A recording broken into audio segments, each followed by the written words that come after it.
How are you? मैं राकेश कुमार सिन्हा आपके सामने फिर से प्रॉफिट एंड लॉस लाया हूँ। आज का सवाल भी काफ़ी बेहतरीन और काफ़ी बेहतरीन है।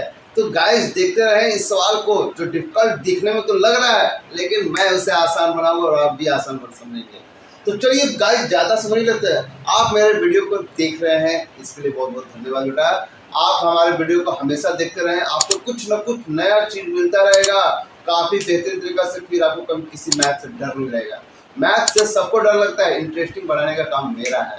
आप देखते रहें और इंटरेस्ट लेते रहें। चलिए गाइस समझते हैं सवाल क्या कर रहा है। एक grocer purchase 200 kg rice at 25 rupees per KG.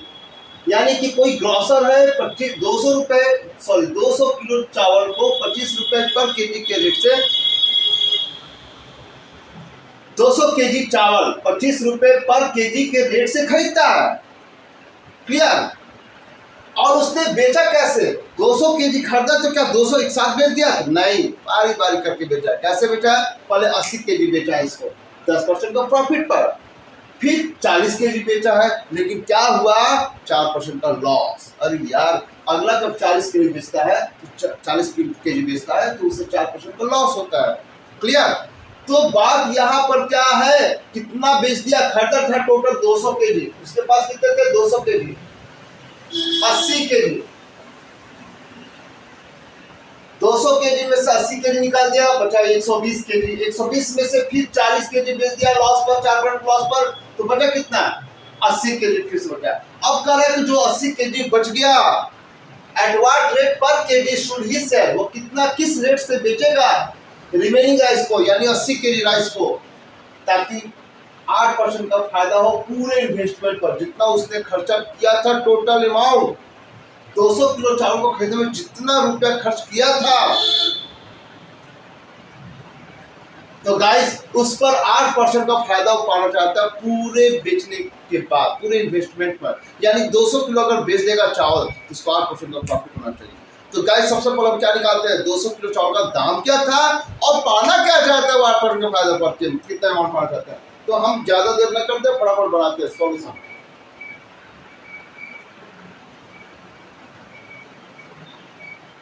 Rate of purchasing the rice.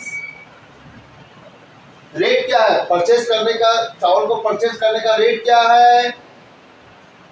25 rupees per KG. So total cost of 200 KG of rice, 200 KG rice का टोटल कॉस्ट क्या हो जाएगा 25 के हिसाब से? तो 200 इंटू 25 यानी कि 5000 रुपया। यार 5000 रुपया उसको लग गया, टोटल इन्वेस्ट किया वो 5000 रुपया, वो पूरा पैसा खर्चा किया टोटल 200 केजी खरीदने में 25 के रेट से। और वो क्या चाहता है कि 5000 रुपया से हमको ज्यादा आए। कितना? वो चाहता है ज्यादा नहीं, बस 8% का टोटल जितना इन्वेस्ट किया है उस पर सिर्फ 8% का फायदा पाना चाहता है। तो सेलिंग प्राइस अभी ही निकाल लीजिए। Selling price of 200 kg of rice at a gain of 8%। 8% के फायदा पर कितना होगा? 5000 रुपया इंटू 8% का फायदा, मैंने बताया था फायदा 108%, यानी 108 रुपये में 100। क्लियर? 200 निकल जाते हैं, 108 से गुना कर कितना आएगा? 10 बच चुका है 50 का, 8 5 40 और आपका 505, यानी 5400 रुपया उसको चाहिए पूरे इन्वेस्टमेंट पर। उसको सिर्फ 400 रुपया का प्रॉफिट चाहिए, बस। ज्यादा बेचारा नहीं चाहता है, वो चाह रहा है कि 5000 रुपये समान, हमको 5400 रुपये चाहिए, चाहे जैसे भी हो। तो क्या करता है, एक साथ तो भाई कोई 200 किलो खरीदेगा नहीं, तो क्या किया, एक कोई कस्टमर आया 80 केजी खरीद लिया, फिर बाद में 40 किलो खरीदा कोई और। तो पहला जो कस्टमर था उस पर क्या करा, 10% का फायदा कमाया उस ग्रोसर में, और सेकंड वाला जो कस्टमर आया उस पर बेचारे को 10% का लॉस हुआ। कितने परसेंट का? 4% का लॉस हुआ, ज्यादा नहीं हुआ। तो पहले इन दोनों को निकालते हैं कि उसको एक्चुअली आया कितना पैसा, कितना रुपए का माल बिका और कितना रुपए उतना कमाया उतना में। चलिए हम पहले निकालते हैं cost price. Now cost price of 80 KG of rice. सबसे पहले ये निकालेंगे कि 80 किलो चावल का एक्चुअली दाम क्या था। 80 केजी उसने बेच दिया तो 80 केजी का दाम क्या था, 25 के हिसाब से 80 केजी का दाम क्या था, 2000 रुपया। यानी 2000 रुपया का सामान बेच दिया। कितना में, 10% का फायदे में। नाउ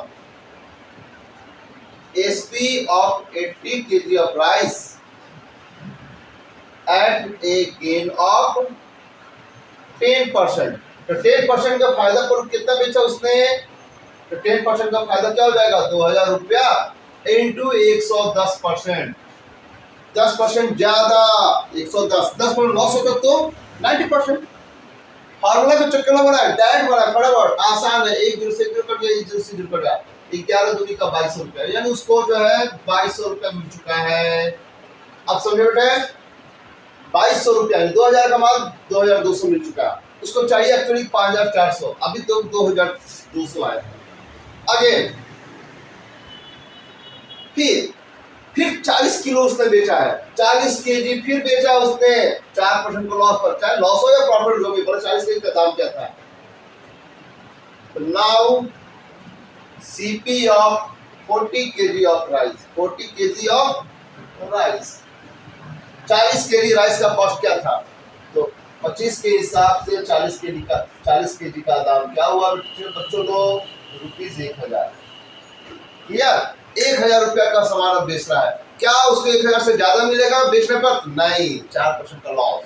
तो सेलिंग प्राइस क्या हो जाएगा, selling price of 40 KG of rice, जो 40 केजी राइस को बेच रहा है उसका सेलिंग क्या हो जाएगा, कैसे, एट द लॉस ऑफ 4%, यानी कि 4% का लॉस पर 40 केजी चावल का सेलिंग क्या हो जाएगा, 4% का लॉस।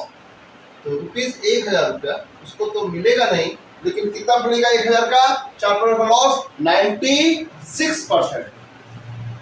96% पर कितना होगा, डबल से कट गया, 960 रुपया, यानी उसको 2200 रुपया यहाँ मिला और 960 रुपया यहाँ मिला। कुल मिला कितना मिला, क्या 5400 मिल गया होगा, अभी कहाँ है यार, अभी तो 80 केजी बेचना बाकी है, क्योंकि अभी 80 केजी उसने खरीदा है, बेचा शुरू में, फिर बाद में 40 केजी बेचा है, 80 और 40 यानी 120 केजी बेच चुका है। 200 केजी खरीद कर लाया था, 120 केजी बेच चुका है, बचा कितना, 80 KG. Remaining quantity of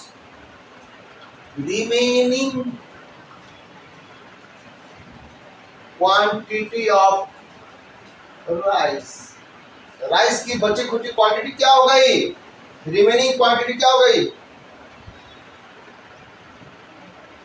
remaining quantity जो होगी राइस की 200 केजी माइनस कितना, 120 केजी। ऐसा नहीं करें, 120 डायरेक्ट ना करें, उसको दिखाना होगा ना। 80 केजी मैंने घटाया, फिर मैंने उसको 40 केजी फिर घटाया, कुल मिला कितना हुआ, डायरेक्ट आप लिख सकते हैं कितना हुआ, 200 में से 80 और 40 घटाया तो कुल मिलाकर 80 केजी उसका बचता है। 80 केजी रिमेनिंग चावल है। 80 केजी का दाम क्या था, 80 केजी का दाम तो आप निकाल चुके हैं, फिर भी हम लिख देते हैं कि now cost price of 80 KG of rice. 80 KG rice का कॉस्ट क्या होगा, क्या है, मैंने दो ऐसे नहीं करते हैं, 80 गुना 25 यानी ₹2000 रुपये। फिर से निकाल दिया, तो 2000 रुपये का चावल अभी बच गया है।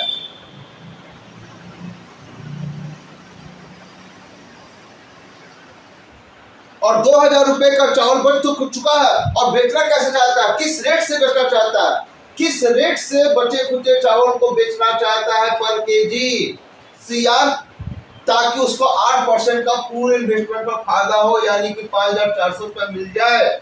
ये 5400 रुपये उसको चाहिए। अभी तक कितना मिला उसको निकाल देते हैं।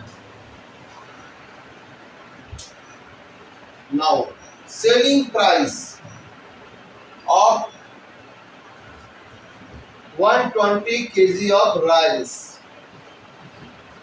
120 केजी राइस का टोटल सेलिंग क्या हुआ, 2200 रुपया हमको मिला था शुरू में और प्लस 960 रुपया। अब तक कितना मिला उसको? 3160, यानी उसको 3160 रुपया मिल चुका है। 5400 रुपया चाहिए, 3160 मिल चुका है। रिमेनिंग क्या होगा? Remaining selling price of remaining selling price of remaining rice, बचे हुए जो चावल है, यानी बचा हुआ चावल कितना? 80 केजी। 80 केजी जो चावल है उसका सेलिंग प्राइस क्या आना चाहिए? 5400 हमको टोटल चाहिए। 5400 हमको टोटल चाहिए। तभी तो हमको पहले ही मालूम हो गया था ना कि हमको 8% का फायदा हमको चाहिए, यानी चावल 5400 रुपये हमको चाहिए। तो 5400 में अभी तक उसने कितना पाया? उसके हाथ में कितना आया अभी तक? 3160 रुपये तो पा गया। कितना रुपया अभी और उसको चाहिए? कितना कम हो रहा है? 40 रुपया। 100 से घटक 3 से 1 गया 2 और ये तो, यानी गाइस उसको 2240 रुपया चाहिए। सही बात है, 2000 का माल बचा हुआ है।